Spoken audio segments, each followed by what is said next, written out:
Hello and welcome everyone. आज के इस वीडियो लेक्चर में हम डिस्कस करेंगे बीन्स की डिजीज़ेस के बारे में। सिलेबस के अकॉर्डिंग हमें बीन्स में वेब ब्लाइट डिजीज़ और येलो मोज़ेक डिजीज़ के ऊपर डिटेल में डिस्कस करना है।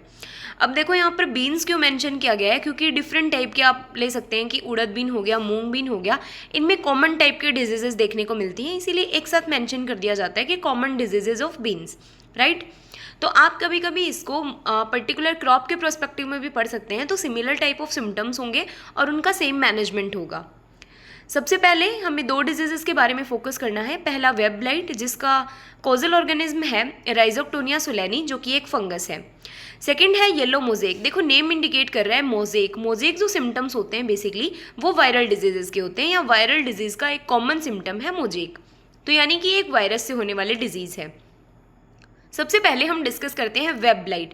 देखो वेब का मतलब होता है जाल।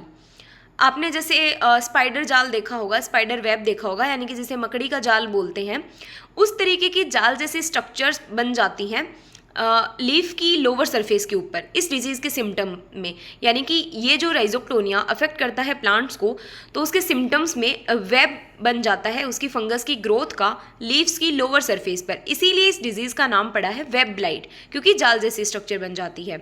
तो देखो जो भी ग्राउंड सरफेस से ऊपर के जो पार्ट्स हैं प्लांट के, फिर चाहे वो स्टेम हो, पोड्स हो या फिर लीव्स हो, उन सब के ऊपर सिम्टम्स देखने को मिलेंगे।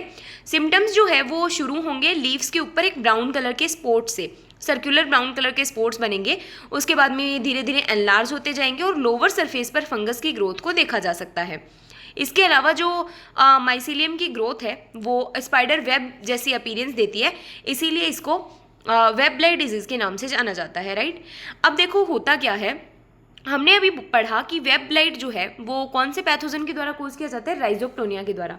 तो यहाँ पर आपको एक दो चीज़ें याद रखनी है। एक तो जो राइजोक्टोनिया फंगस होती है, इसको जब हम कल्चर करते हैं तो इसका जो कल्चर है वो हम बोल सकते हैं कि ब्राउन कलर का दिखता है।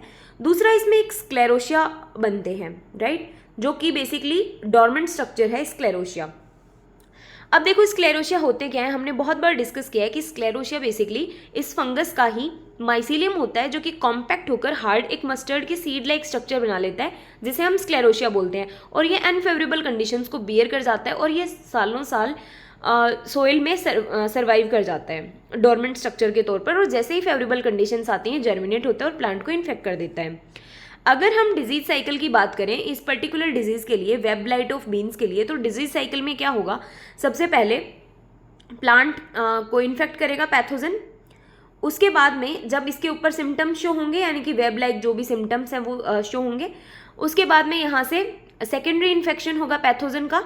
सेकेंडरी इन्फेक्शन हो सकता है थ्रू रेन ड्रॉपलेट्स हो सकता है, राइट। सेकेंडरी इन्फेक्शन के बाद में क्या होगा, स्क्लेरोशिया वगैरह प्रोड्यूस होंगे और ये स्क्लेरोशिया सॉइल में सर्वाइव कर जाते हैं, जो कि बाद में प्राइमरी इन्फेक्शन के लिए रेस्पॉन्सिबल होते हैं।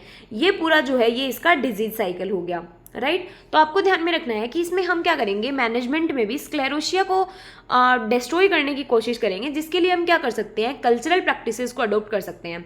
तो इसके मैनेजमेंट की बात की जाए तो कल्चरल प्रैक्टिसेस को अडॉप्ट करेंगे। अब कल्चरल प्रैक्टिसेस में सबसे मेन क्या है, सबसे मेन है डीप समर प्लोइंग यूज़ करना, राइट।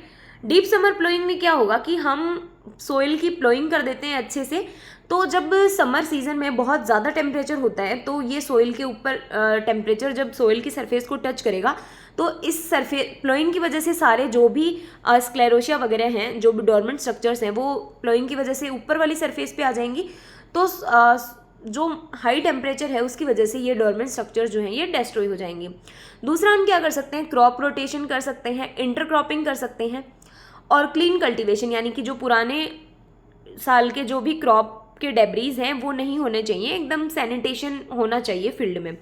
इसके अलावा हम रेजिस्टेंट वेराइटीज़ को यूज़ कर सकते हैं, जैसे कि मूंग बीन है तो उसके लिए पूसा 1771 को यूज़ कर सकते हैं, और केमिकल कंट्रोल में हम प्रोपिकोनाजोल 0.1% को यूज़ कर सकते हैं मैनेजमेंट के लिए।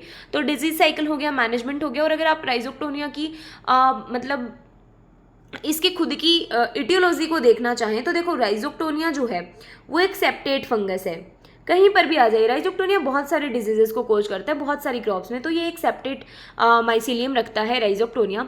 दूसरा, इसका जो पर्टिकुलर कल्चर है वो ब्राउनिश कलर का होगा और इसमें जो स्क्लेरोशिया बनते हैं वो ब्राउन होंगे और उसके बाद में वो ब्लैक कलर के हो जाएंगे। पूरे जो स्क्लेरोशिया हैं, स्क्लेरोशिया बनते हैं लगभग 10 दिन के बाद में। After 10 days of this culture स्क्लेरोशिया का फॉर्मेशन होना शुरू हो जाता है, राइट। तो ये इसकी इटियोलॉजी की बात होगी। दूसरा जो राइजोक्टोनिया की इटियोलॉजी है उसमें हम क्या देखते हैं कि जब हम माइक्रोस्कोप में इसके माइसिलियम को देखते हैं तो जो ब्रांचिंग होती है इसकी वो राइट एंगल पे होती है। ये इसका मेन आइडेंटिफिकेशन कैरेक्टरिस्टिक है। तो ये राइट एंगल पे होती है, यानी कि 90 डिग्री पे होती है इसकी जो ब्रांचिंग होती है। नेक्स्ट हमारी डिजीज आती है येलो मोज़ेक डिजीज। देखो yellow mosaic disease yellow mosaic virus के द्वारा कोज की जाती है और वायरल डिजीज ये काफ़ी डिवास्टिंग डिजीज है किसी भी टाइप के बीन के लिए, फिर चाहे वो मूंग बीन हो या फिर वो मॉथ बीन हो, राइट। अब देखो किसी भी वायरल डिजीज को पढ़ने के 2-3 मेन चीज़ें होती हैं जो उसमें आपको याद रखनी है। पहला तो जो पर्टिकुलर उसका जेनेटिक कॉन्स्टिट्यूशन है वो क्या है। तो येलो मोज़ेक वायरस का जेनेटिक कॉन्स्टिट्यूशन है सिंगल स्ट्रैंडेड डीएनए। दूसरा वो ट्रांसमिट किससे हो रही है। एटलीस्ट आपको हर वायरल डिजीज का जो भी इंपॉर्टेंट है उसका ट्रांसमिशन फैक्टर पता होना चाहिए कि वो किस चीज़ से ट्रांसमिट हो रही है, क्योंकि अगर उसके ट्रांसमिशन का पता होगा तभी हम उसका कंट्रोल कर सकते हैं, अदरवाइज वायरल डिजीजेस का कंट्रोल पॉसिबल नहीं है। तो येलो मोज़ेक वायरल डिजीज जो है वो वाइट फ्लाइज के द्वारा ट्रांसमिट होती है और वाइट फ्लाइज का साइंटिफिक नेम है बैमेशिया टेबेसाई। लॉसेस की बात करें तो बेसिकली ये किसी भी क्रॉप ग्रोथ स्टेज पर आ सकती है। ये इनिशियल स्टेज पे अगर हो गई तो स्लो ग्रोथ हो जाती है, डिले फ्लावरिंग हो जाती है, पोर्ट्स नहीं बन पाते हैं और काफ़ी ज़्यादा लॉस होता है। देखो नाम क्या इंडिकेट कर रहा है, येलो मोज़ेक। इट मीन्स क्या होगा कि जो प्लांट की लीव्स हैं, प्लांट पूरा ही येलो दिखने लगेगा, पूरी लीव्स जो है वो येलो हो जाएंगी।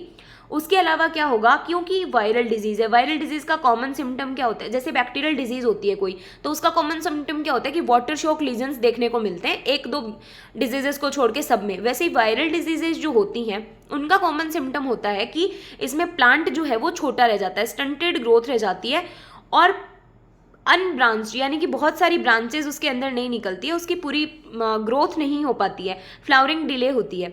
इसके अलावा इस येलो मोज़ेक डिजीज़ में पोर्ट्स की संख्या भी पोर्ट्स कम मात्रा में बनते हैं और जिनमें बनते हैं उनमें भी सफिशिएंट डेवलपमेंट नहीं हो पाता है सीड्स का, राइट। अब इसके मैनेजमेंट के लिए अगर हम बात करें तो देखो क्योंकि ये एक वायरल डिजीज़ है, अब वायरल डिजीज़ का मैनेजमेंट पॉसिबल नहीं है, कोई वायरिसाइड की अभी तक डिस्कवरी नहीं हुई है।